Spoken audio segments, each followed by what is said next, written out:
Hello दोस्तों। मेरा नाम है नमन और आज हम साइंस से रिलेटेड कुछ अच्छी अच्छी चीज़ों के बारे में जानने वाले हैं। कुछ इंटरेस्टिंग होंगी जो आपके लिए और जिनके बारे में आपने कभी ना कभी सोचा होगा पर हमेशा इग्नोर किया होगा और आपके टीचर्स ने भी कभी इसके बारे में आपको नहीं बताया होगा। तो लेट्स स्टार्ट।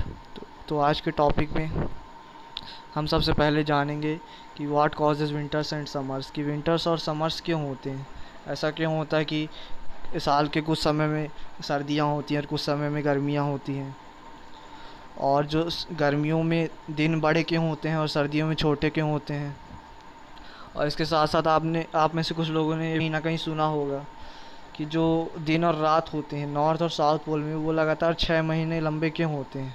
मतलब 6 महीने लगातार वहाँ पे दिन होते हैं और 6 महीने लगातार वहाँ पे रात होते हैं, ऐसा क्यों होता है। तो सबसे पहले हमें अर्थ के बारे में जानना होगा। इसको जानने के लिए तो अर्थ क्या होती है कि दो तरह से मोशन करती है, एक होता है रोटेशनल मोशन और एक होता है रेवोल्यूशन मोशन। तो रोटेशनल मोशन आप इस तरह समझ सकते हैं कि जैसे एक फ़ैन होता है, तो फ़ैन जो होता है कि वो एक ही पॉइंट के चारों ओर घूम रहा होता है, वहीं पे एक जगह पे ही रहता है मगर रोटेट कर रहा होता है। तो इसी तरह की जो रोटेशन होती है वो अर्थ भी करती है। और ये जो जैसे फ़ैन का जो रोटेशन होता है वो आपने उसमें देखा होगा कि एक छोटा सा पॉइंट होता है, सबसे बीच का पॉइंट, जो कि हमें ऐसा लगता है कि वो घूम ही नहीं रहा है, हमेशा वो एक ही जगह पे लगता है।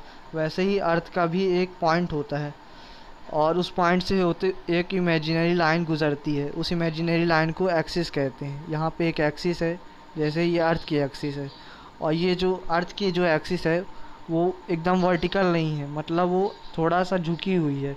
ये वो लगभग 23.5 डिग्री का एंगल बनाती है।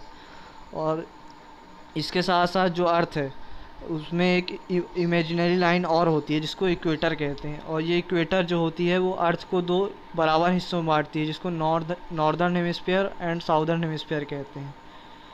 तो इसके अलावा एक और मोशन होता है जिसे कहते हैं रेवोल्यूशनल मोशन। तो रेवोल्यूशनल मोशन में क्या होता है कि जो अर्थ होती है वो सन का चक्कर लगाती है, ये तो आप जानते ही होंगे। और तो सबसे पहले क्या होता है कि जो अर्थ होती है, जैसे हम इस साइड पे आते हैं 21 जून वाले में, तो इसमें क्या है कि जो अर्थ का ये जो टेढ़ी वाली जो आपको लाइन दिखाई दे रही है रेड कलर की, ये इसकी एक्सिस है।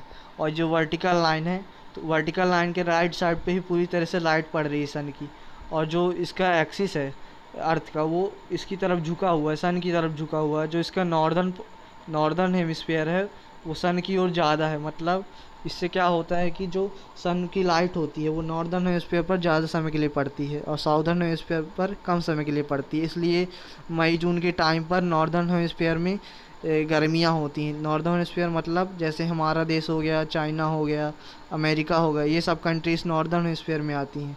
तो यहाँ पे इस दौरान बहुत ज़्यादा गर्मियाँ पड़ती हैं। इसके बाद जब हम आते हैं लगभग 3 महीने के बाद 23 सितंबर वाले पार्ट में, तो यहाँ क्या होता है कि जो अर्थ होती है उसका नॉर्दर्न हेमिस्फीयर और साउदर्न हेमिस्फीयर दोनों ही अर्थ के दोनों ही सन की साइड पे बराबर ही तरह से होती है। मतलब यहाँ पे दिन और रात दोनों ही बराबर होते हैं। इसी तरह से जब 3 महीने बाद हम यहाँ पे आते हैं, तब यहाँ पे जो नॉर्दर्न हेमिस्फीयर होता है वो सन की दूसरी ओर होता है और साउदर्न हेमिस्फीयर सन की ओर होता है। तो इससे साउदर्न हेमिस्फीयर पर ज़्यादा देर तक लाइट पड़ती है और नॉर्दर्न हेमिस्फीयर पर कम समय तक लाइट पड़ती है। इससे यहाँ पे क्या होता है कि दिन ज़्यादा देर तक होता है और गर्मियाँ पड़ती हैं, और नॉर्दर्न हेमिस्फीयर पर ज़्यादा देर तक रात होती हैं और सर्दियाँ पड़ती हैं। इसके अलावा मैंने एक और क्वेश्चन कहा था कि जो नॉर्थ पोल और साउथ पोल होते हैं वहाँ 6 महीने दिन और 6 महीने रात क्यों होते हैं। इसके बारे में भी यही इसका आंसर दे देगा, यही कारण है इसका भी। तो इसमें क्या हो जाता है कि आप देखेंगे जो इसका नॉर्दर्न पोल है वो सन की ओर पूरी तरह से झुका हुआ है। तो इससे क्या होता है कि लगभग 6 महीने तक यहाँ 21 मार्च से लेकर 23 सितंबर तक ये सन की ओर ही झुका होता है, जिससे यहाँ पर पूरे टाइम दिन होता है और साउदर्न हेमिस्फीयर पूरे टाइम रात होती है।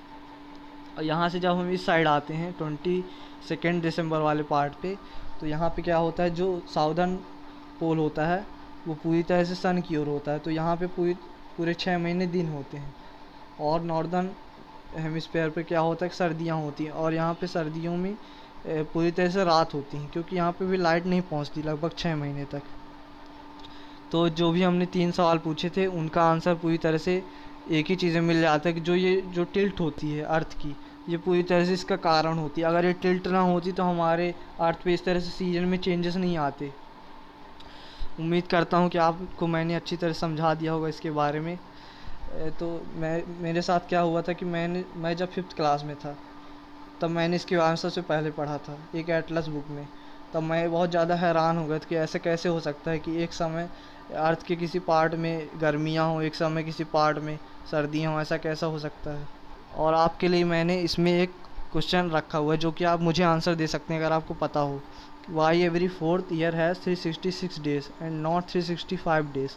मतलब साल के हर चौथे साल में 366 डेज़ क्यों होते हैं जबकि बाकी 3 सालों में 365 डेज़ होते हैं, ऐसा क्यों होता है। अगर आपको इसका आंसर पता हो तो प्लीज़ कमेंट करके बताइए और मैं इसका आंसर अगले वीडियो में ज़रूर दूंगा। आप मुझे अगले वीडियो के लिए टॉपिक भी सजेस्ट कर सकते हैं। Please like share and subscribe for more such videos. Keep exploring, keep thinking and keep learning. Bye bye.